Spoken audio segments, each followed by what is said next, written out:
How do you feel now just watching it in front of people? And you know, when people come in and I don't know if audiences or patrons know how vulnerable it is. You know, you may have a good shield, but I always felt like when a piece was being premiered and audiences were watching it, you feel you're most vulnerable. What does that experience feel like for you? Yes, I mean, when I was a young choreographer, I just wanted to disappear under the carpet, literally, thinking, where can I? But now, actually, we need, as artists, we need that audience to actually see the piece, because we also, our dancers get adrenaline from you. That is an amazing drug. It's 4 coffees, 2 Red Bulls. And it puts them like super hyper, so it looks like there's too many movements. But that's because it's the first time they have an audience, and I'm not special anymore for them. So when they work with me, they're like relaxed, and you come in and they're like jumping balls. So I have to slow them down, I have to take some movements away. So it's good to have an audience, because suddenly you have that third eye that shows you what needs to be worked on as an artist, and how you have to guide your artists, but also what each dancer need, because I don't know them when they perform. A lot of them, I've never seen them perform, so especially the young ones are so stressed that they don't know that their benches is in the way of the next section. So I have to scream, "Put your bench away!" And they're like, "Why is she screaming?" But they don't realize that, you know, there's like, and that's young dance, young artists, and that's, you know, I get to know them because you're here, and I have to make that even more clear, that it is very important how they set the benches, otherwise it disrupts the next colleagues' sections. So it was good that you were here, and I have a day and a half, and I have to get it all together. You'll be back. She'll be back. She'll get it back together too. Talk about, I assume there's different inspirations when you're building a piece. What was the first idea here? Was it the music? What started this piece for you? Do you remember? Yes, I first had that middle section. It's a violin, it's a waltz, and it's quite melancholic. And I saw some sad clowns dancing. So I'm alone in my room listening to that music, and I'm like, so I don't know. And that from there on, I find the other music. And then you coming in with those benches. Can you use something? Okay, let's use a bench. You have to hear, I didn't say use the benches, but to be a little bit more accurate, I was like, you know, the Man, it's a really big stage.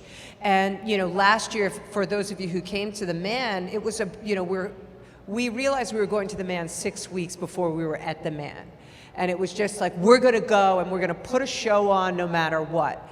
And then, so I had those 4 performances to watch, and it was sort of in the blackness. So we're really trying to understand how can we pop in that space. And so I was watching the dancers roll around. I was like, you know, the Man is really big. And then you were like, boom, like the light bulb went off. She grabbed the bench. And then suddenly all 8 benches are out. And so now we have to get new benches for the front of the room. But it's really interesting watching you create. Here's similar to what the dancers were going through, all these different world premieres. How do you manage the different world premieres you're working on? You just had a hugely successful full length happen like a day before she came here with Ballet Hispanico. How do you keep the projects moving? How do you keep yourself fresh as a choreographer who's really in high demand? Actually, the part that I cherish the most of creating a work is getting in the studio, getting to know the dancers. So yes, I had a premiere just now with Ballet Hispanico 10 days ago, but actually the part of the studio was in September and November. And then you go see the shows and you finesse and you change things, but that section, that was over. And once the audience is there, it's actually not so much fun for us. We die a little because we have to give the piece to the dancers and to you. And you all are going to have an opinion about it, a feeling, and then it's not mine anymore, so it has its own life. So the first day that I was here, I was like, yay, I can play again. It's mine. Until today, it's a little bit yours. So yes, I get a lot of energy from those first days, more energy than when watching my piece and then, giving notes to the dancers. So yes, I was a child again. I mean, I started choreographing when I was 11 years old. And so every time I step into a studio, I am 11 years old. That's when I discovered choreography. So yeah, and you pay me to be a child, so thank you. But she's very much an adult. She's got it all together.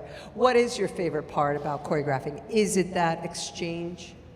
It's discovering the piece. It's so you start from a step that seems anodyne and not important, and then you see a run through and you're like, oh my God, this is actually really fun. This touches me comedically or emotionally, or it's melancholic. So yes, put it all together, it becomes a world on its own that I didn't think I would create. So it's like at some point the piece becomes its own entity. Does that make sense? I don't know. It's like when you have children. You think they're yours, and they're babies and they're yours, and then suddenly they're these adults, and you're like, I guess they're themselves, they have their own lives. So it's a little bit the same with a piece. It's like you thought you had control of it, but you don't. It becomes its own thing. Are there questions or for any of the audience members that you'd like to ask Annabelle? Yes, Natalie, and then Carl.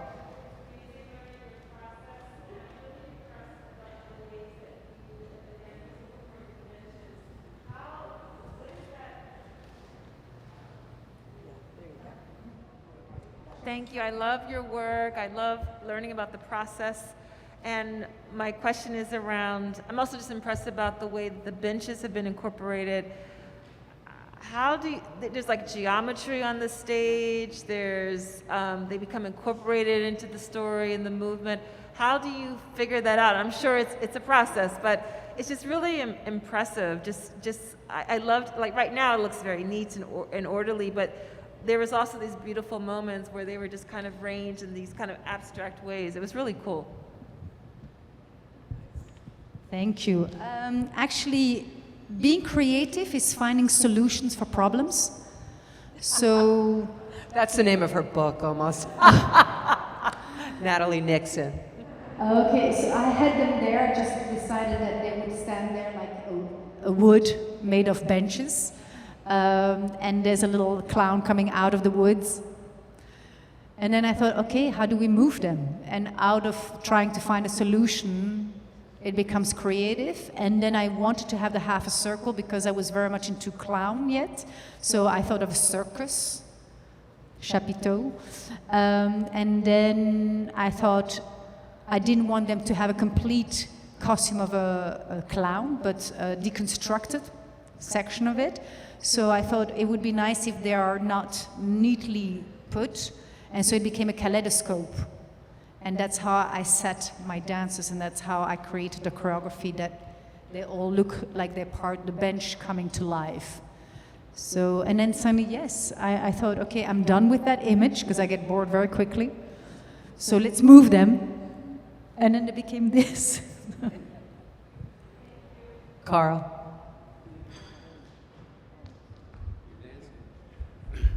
When you're talking about your process, you conveyed that you have to be and are open, flexible, etc.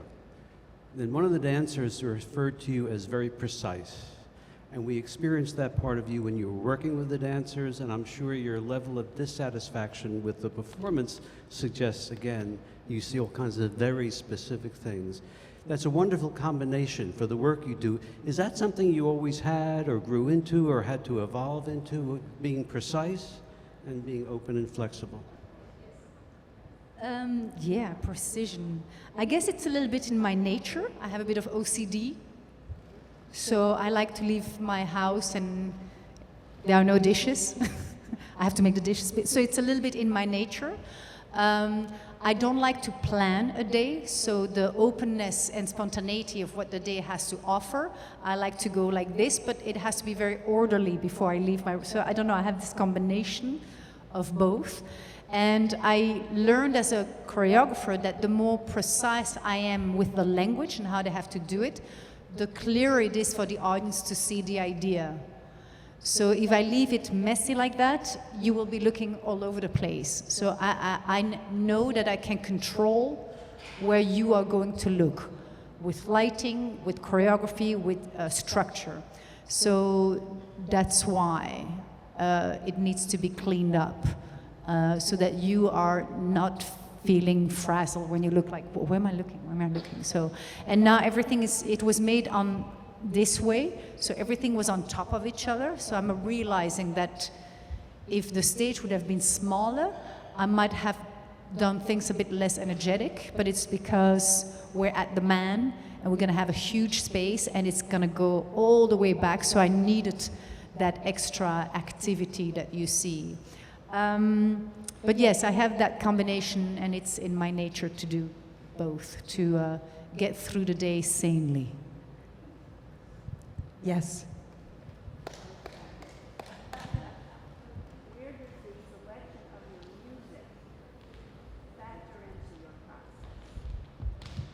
Where does the selection of your music factor into your total process of creating this? Okay, the selection of music. Like I said, I found first the waltz, and it was quite melancholic, so I thought I cannot have another melancholic piece. So I'm looking for something dynamically differently. And I knew I wanted something upbeat, up-tempo, but it's quite somber, I have to say. And that's because it's not classical music. So that's why I had this in-between section of, it's, how do you call it? Accordion music, because otherwise everything will, so it's really a sonority. Like I have one piece and then I try to find another color with it, another color with it, another color with it. And if I feel that I'm missing something, I'll find through the process an extra music. And yes, it needed to be dance music. I needed to feel like I could use the rhythms of it. That's why. Yes. You found it sensual? Oh, that's good. Sensual. We'll take it. We'll take it. I'm going to thank Annabelle so much for coming. Thank you for coming. Thank you.